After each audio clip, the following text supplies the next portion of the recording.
We often assume that elements in the same chemical family should look and behave similarly.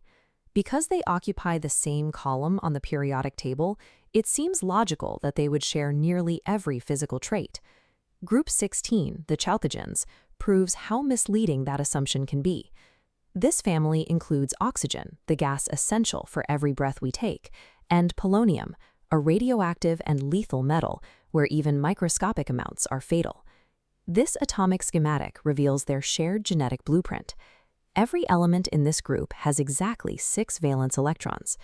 To reach a stable state, they all seek to gain 2 more electrons to form -2 anions. Despite this identical starting point, their physical realities diverge.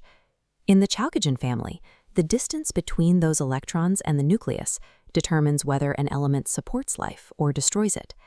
At the top, oxygen and sulfur have a small atomic size, with electrons orbiting close to the center.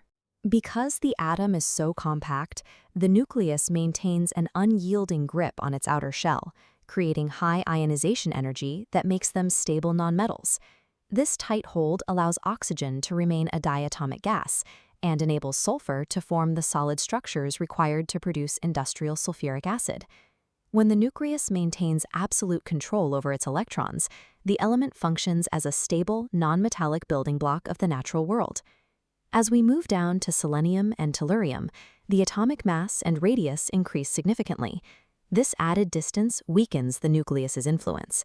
With the ionization energy dropping, the grip on those 6 valence electrons becomes noticeably less secure. This precise middle ground of control transforms these elements into metalloids.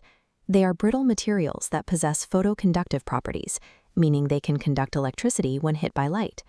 This unique behavior makes them indispensable in modern technology. We rely on them as the primary components in photovoltaics and high-efficiency solar panels. Shifting the electrons just slightly further from the core provides the specific electrical conductivity needed to power our digital infrastructure. At the very bottom of the column, we find polonium and the synthetic element livermorium. Here, the physical size and density of the atoms reach their peak. The outer electrons are now so distant that the nucleus exerts almost no pull on them. This lack of control causes the elements to cross a threshold into full metallic character. But at this massive scale, a second breaking point occurs. It is not just the electron shells that become loose. The nucleus itself becomes too heavy and unwieldy to remain stable. Polonium is so unstable that it is hyper-rare and incredibly toxic. Livermorium is even more fleeting. It is a synthetic, highly radioactive element that exists for only a few milliseconds before decaying.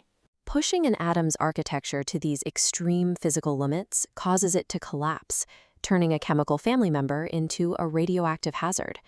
This graph traces the transition of forces across the entire family. It reveals that Group 16 is a continuous map, where the behavior of every element is determined by the balance between size and energy. Increasing the physical distance between a nucleus and its valence electrons shifts the element's identity from a life-sustaining gas to a semiconductor, and finally to a metal. This descent highlights how utility changes with scale, moving from the oxygen in our lungs to the semiconductors in our devices, and ending with the radioactive metals that can destroy biological tissue. The Chalcogens demonstrate that shared chemical traits are often secondary to physical size. In this family, scale alone dictates whether an element builds life or emits lethal radiation.